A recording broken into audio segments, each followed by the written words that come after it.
بزرگان دین، اولیاء کاملین، مشائخ طریقت کی تاثیر جو دوسرے میں اثر پیدا کرتی ہے، جس کو عرف میں توجہ سے تعبیر کیا جاتا ہے، 4 طرح کی ہوتی ہے۔ توجہ کی پہلی قسم انعکاسی کہلاتی ہے۔ اس کی مثال ایسی ہے کہ کوئی شخص بہت سا عطر لگا کر مجلس میں آئے، اس کے عطر کی خوشبو سب ہم نشینوں کو معطر کر دے گی، مگر یہ خوشبو کا اثر اسی وقت تک رہے گا جب تک وہ شخص مجلس میں موجود ہو۔ اسی لیے توجہ کی یہ قسم سب سے ضعیف ہوتی ہے، اور توجہ کی دوسری قسم القائی کہلاتی ہے۔ اس کی مثال ایسی ہے کہ کوئی شخص چراغ کو درست کرے اور اس میں مناسب تیل اور روئی ڈال دے، پھر اسے روشن کر دے۔ یہ قسم پہلی قسم سے بڑھی ہوئی ہے کہ اس میں صاحب توجہ کی غیر موجودگی میں بھی اثر رہتا ہے، لیکن تھوڑے سے مانع، مثلا ہوا کی تیزی سے وہ ختم ہو جاتا ہے۔ اور توجہ کی تیسری قسم اصلاحی کہلاتی ہے، جس کی مثال ایسی ہے کہ کسی جگہ بہت سا پانی جمع کر لیا جائے اور کسی حوض تک اس کا بڑا سا راستہ بنا دیا جائے۔ ایسی صورت میں اگر کوئی معمولی سا مانع خس و خاشاک کی صورت سے راستے میں آ جائے تو پانی کا بہاؤ اس کو ہٹا دے گا، لیکن اگر راستہ ہی بند ہو جائے تو پانی کی آمد و رفت بند ہو جائے گی۔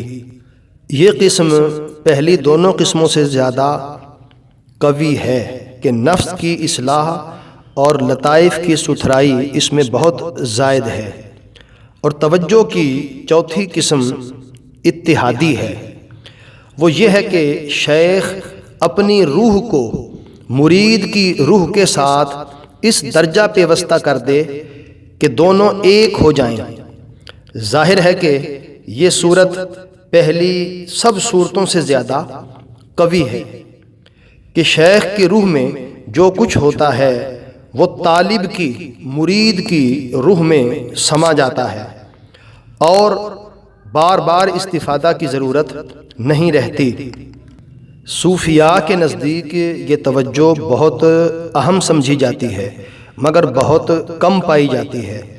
اس نسبت اتحادی کے سلسلہ میں حضرت سیدنا خواجہ باقی باللہ رحمۃ اللہ تعالی علیہ کا قصہ بہت مشہور ہے، جس کو حضرت شاہ عبدالعزیز محدث دہلوی رحمۃ اللہ تعالی علیہ نے بھی بیان فرمایا ہے کہ ایک مرتبہ آپ کے پاس کئی مہمان آ گئے اور گھر میں کھانے کو کچھ نہیں تھا۔ آپ اس فکر میں باہر تشریف لائے اور قریب ہی ایک نان بائی کی دکان تھی۔ اس کو جب مہمانوں کی آمد کی خبر ہوئی تو وہ نہایت پرتکلف کھانا خوان میں رکھ کر حاضر ہوا۔ حضرت کی زبان سے غایت مسرت میں نکلا کہ مانگ کیا مانگتا ہے؟ اس نے عرض کیا اپنے جیسا کر دیجئے۔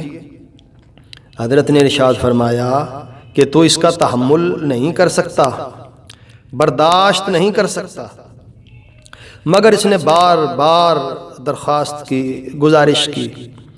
جب حضرت باوجود اپنے چند مرتبہ انکار کرنے کے مجبور ہو گئے تو اس کو اپنے ہمراہ لے کر حجرہ میں گئے اور وہاں توجہ اتحادی فرمائی۔ جب حجرہ سے باہر تشریف لائے تو دونوں کی صورت ایک جیسی معلوم ہو رہی تھی، بس فرق اتنا تھا کہ حضرت سیدنا خواجہ باقی باللہ رحمۃ اللہ تعالی علیہ ہوشیار تھے، ہوش میں تھے، اور وہ شخص بے ہوش ہو چکا تھا، اور اسی بے ہوشی کے عالم میں تیسرے دن انتقال کر گیا۔